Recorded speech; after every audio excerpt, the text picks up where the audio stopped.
Okay, hello, it's Lindsay here from the UK Hypnosis Convention team, and today I'm speaking with Tim Box.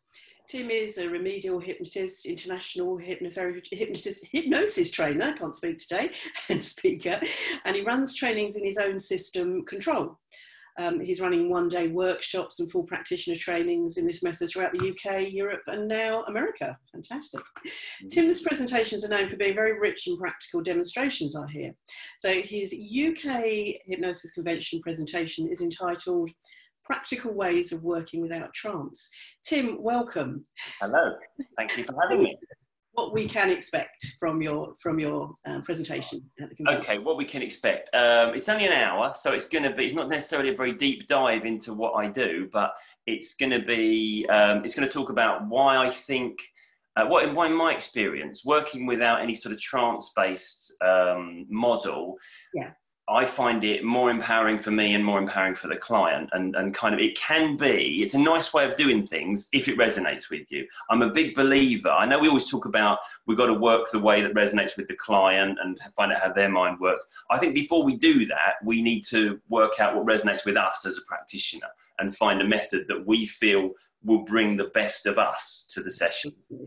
And for me, kind of eradicating the eyes closed, sleep deeper and deeper stuff resonated more with me, and as a result I feel my clients get a lot better from me, and probably my results improve as a result of that. So so I think what I'm going to talk about is a little bit about my journey from coming from the traditional trance-based model into a less trance-based model, how that happened, how that occurred, how we might apply it as well, and the benefits of applying it, because I know for me there's massive benefits of working this way, and having said that, I know other hypnotists, hypnotherapists that are much happier using a trance-based model, and that's really cool. You know, I'm not going to be one of those people that says you should be doing it this way.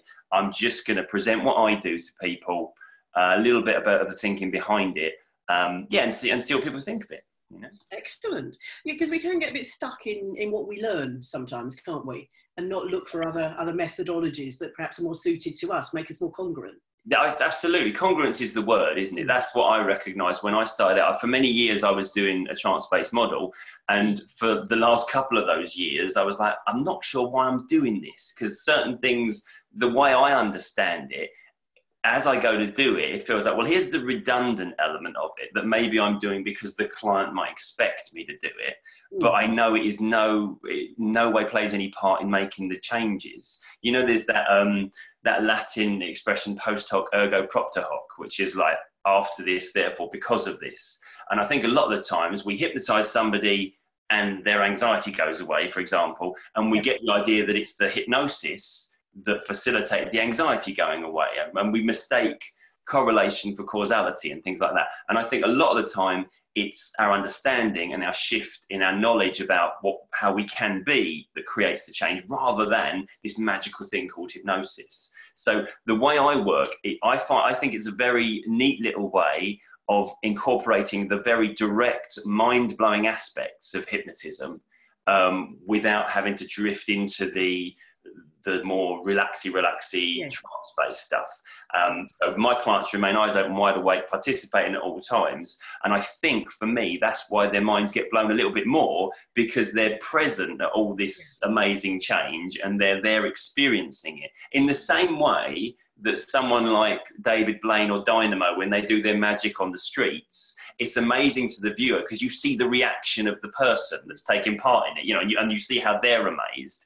I think when the client is present in the process, the amazement is on another level, and I like that. I'm that guy that appreciates when somebody goes, oh my God, that's amazing. You know, I like, because that fuels me in terms of my enthusiasm for it, and it reminds me what I was amazed by about all this stuff initially. And I think there's a bit of me that really wanted to hang on to that first time of, this is amazing, you know. And so my sessions hopefully incorporate that this is amazing thing, not just for them, but for me as well. So I keep my energies up for it. I think one of the big reasons for me changing was that I recognized that if I continue to use a trance model, I probably wouldn't be doing this in 5 years' time, because I was getting perhaps bored is the wrong word, but tired and de-energized by my session work. They were wearing me out because I felt I was doing a lot of things that weren't me, you know.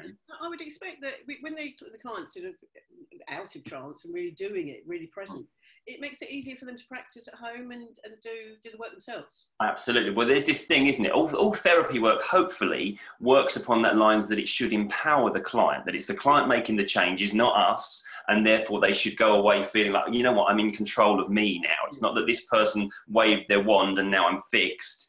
It's like I've made these changes for myself.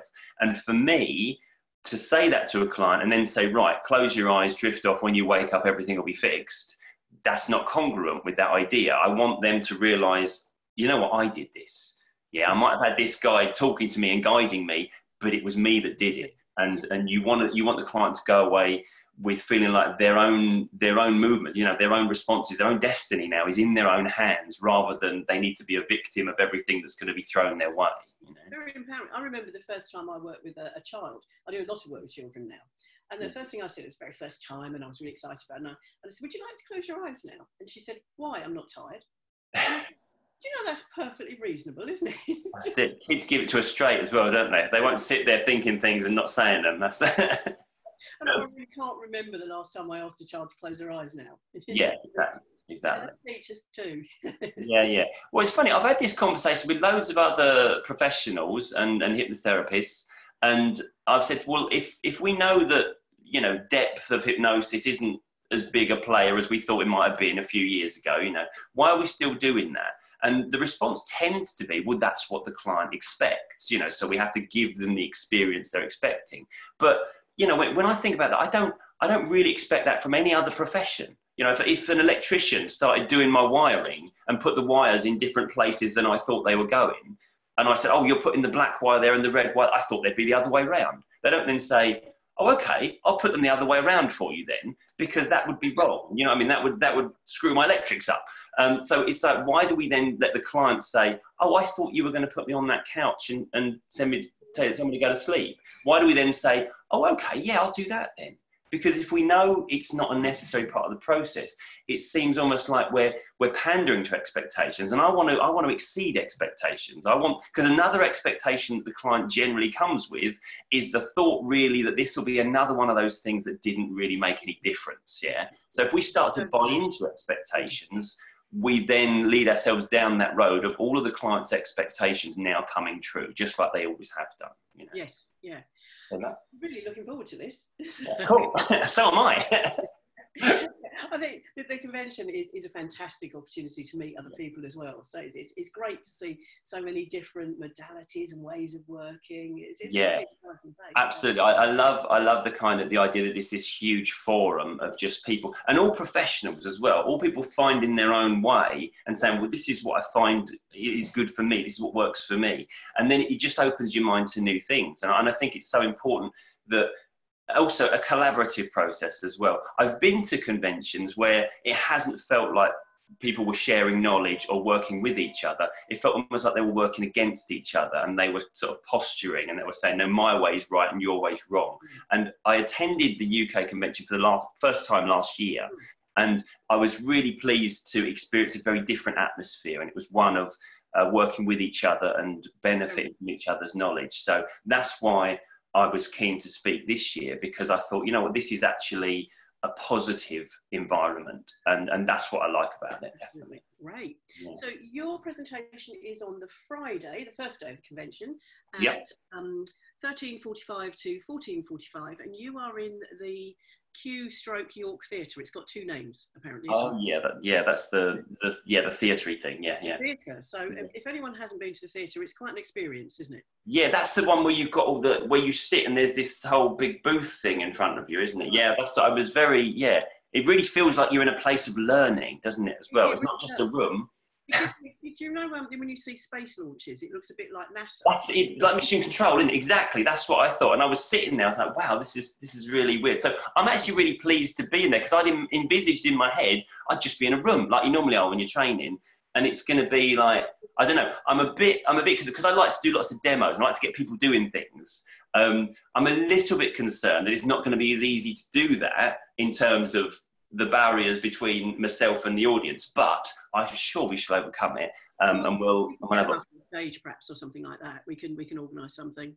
That's it. Yeah, we'll just get the hotel are actually supposed to be refurbishing that place.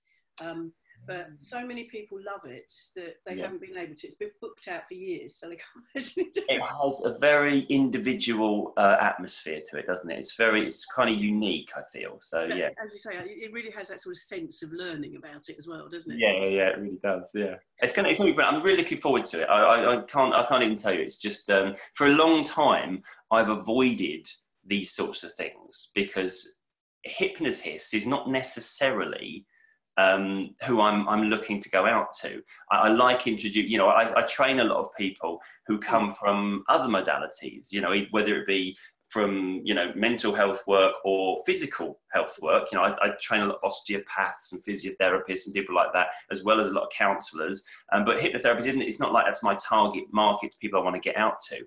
But I'm really excited to be kind of in that environment and also talk to people that I respect within the industry and just get to know them and the way they work a little bit better. Yeah. Fantastic. Well, thank you so much for talking to us. No problem. And we will see you on Friday, the 8th of November, not long now. I can't wait. It's going to be brilliant. Thanks, Tim. No problem. Thank you.